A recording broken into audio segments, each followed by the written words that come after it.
वफादार कुत्ते अपने मालिक का ही साथ दोगे, है ना? मगर मुझे पता है तुम्हारा मुंह कैसे खुलवाना है। रिलैक्स करो, इतना ज्यादा हाइपर होने की जरूरत नहीं अली। ये मेरे सवाल का जवाब नहीं है। आखिर पकड़ा क्या? घर जाते वक्त मैंने खतरा मोल लिया था। काश मैं ऐसा ना करता और ना जाता। तुम किसके कुत्ते हो? हाँ, जवाब तो किसके लिए काम करते हो? जैसा कि तुमने कहा, कुत्ते तो बहुत वफादार और मुहाफिज होते हैं। मुझसे फजूल बकवास मत करो, बताओ जल्दी। तुम्हारा वरना वो हशर करूंगा कि पुलिस के हवाले करने के लिए भीख मांगोगे तुम मुझसे। पुलिस को फोन करने की जरूरत नहीं अली कोसान।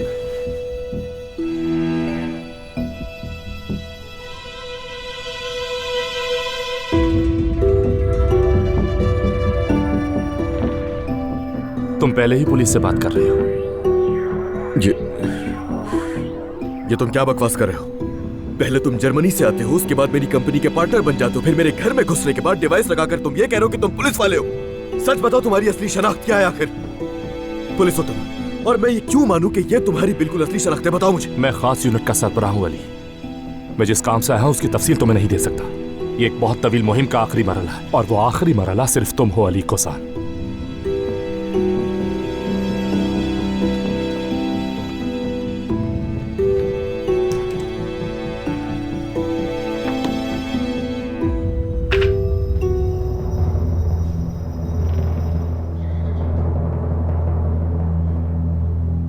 तुम अपने दुश्मन को जानते हो।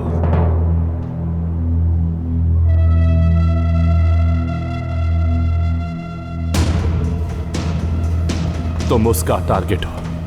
कोसान का दुश्मन ताकतवर है, तुम्हारी सोच से कहीं ज्यादा ताकतवर है, और हम नहीं जानते कि वो कहां से हमला करेगा या किस जगह से।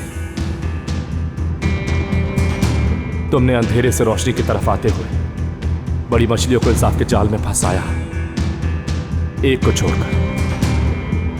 बड़ी मछलियों को एक करके खाने वाला रिजवान हैदर।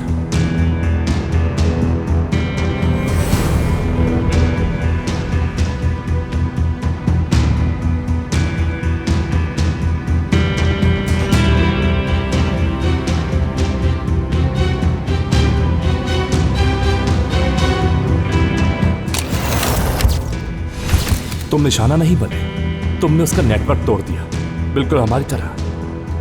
लेकिन तुम्हारा तोड़ा हुआ नेटवर्क एक बर्फीली चादर की तरह सबको वाज़ेह दिखाई दे रहा था।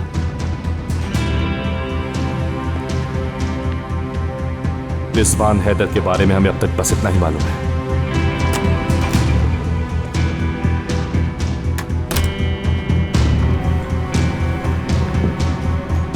मोहब्बत बदुआ बन गई।